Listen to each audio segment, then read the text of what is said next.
76व्या प्रजासत्ताक दिनाच्या पूर्वसंध्येला राष्ट्रपती द्रौपदी मुर्मू यांनी राष्ट्राला उद्देशून संदेश दिला। न्याय, स्वातंत्र्य, समता आणि बंधुत्व भारताची अविभाज्य जीवनमूल्ये असून त्यातूनच भारतीय प्रजासत्ताक बळकट झाल्याचं राष्ट्रपतींनी या संदेशामध्ये सांगितलं।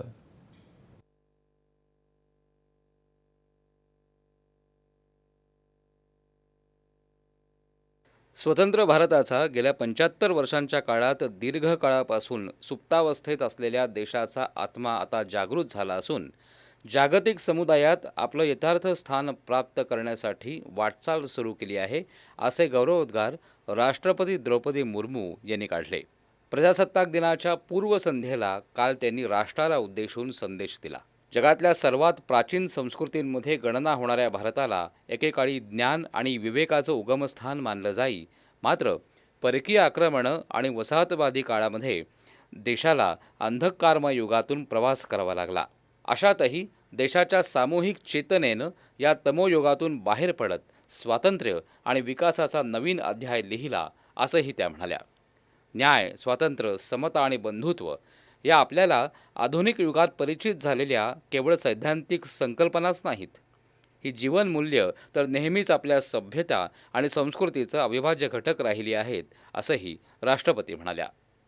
नवस्वतंत्र भारताच्या आणि प्रजासत्ताकाच्या भवितव्याबद्दल जे टीकाकार शंका व्यक्त करत होते ते लोक सपशेल चुकीचे आहेत, असं याच जीवनमूल्यांच्या बळावर सिद्ध करता आलं असल्याचंही त्यांनी यावेळी सांगितलं।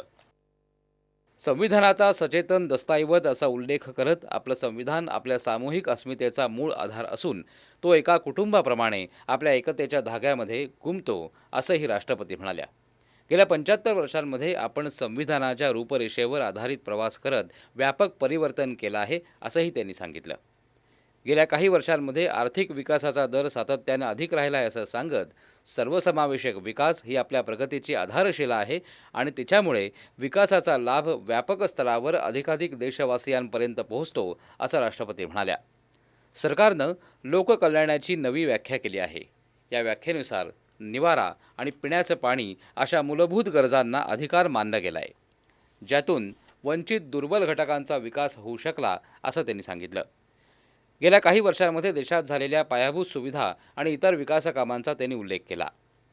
वसाहतवादी गुलामीच्या मानसिकतेतून बाहेर पडत न्यायशास्त्राच्या भारतीय परंपरांवर आधारित या नवीन कायद्यांद्वारे शिक्षा देण्याच्या ऐवजी न्याय देण्याची भावना फौजदारी न्यायप्रणालीच्या केंद्रस्थानी ठेवण्यात आली आहे। देशात एकाच वेळी निवडणुका घेण्यासाठी संसदेत सादर करण्यात आलेलं विधेयक हा असाच आणखीन एक प्रयत्न असून त्याद्वारे सुशासनाला नवीन आयाम मिळवून देता येतील, असंही राष्ट्रपती म्हणाल्या। भारताचं भाषा वैविध्य अधिक समृद्ध करण्यासाठी सरकारनं मराठीसह 4 भाषांना अभिजात भाषेचा दर्जा दिल्याचा उल्लेख त्यांनी केला। सरकारनं शिक्षण क्षेत्रात वाढवलेली गुंतवणूक, महिलांमध्ये वाढलेलं शिक्षणाचं प्रमाण, विज्ञान तंत्रज्ञान या क्षेत्रामध्ये गाठलेली यशाची नवीन शिखरं, बौद्धिक स्वामित्व, क्वांटम तंत्रज्ञान अशा क्षेत्रामध्ये भारतानं मोठी झेप घेतल्याचंही त्यांनी सांगितलं। याशिवाय जिनोम इंडिया, स्पेस डॉकिंग प्रयोग अशा अत्याधुनिक क्षेत्रामध्ये भारतानं मोठी झेप घेतली आहे, असंही त्यांनी सांगितलं।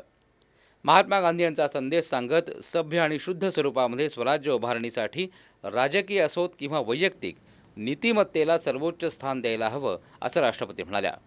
राष्ट्रपतींनी आपल्या भाषणामध्ये जनतेला प्रजासत्ताक दिनाच्या शुभेच्छा दिल्या।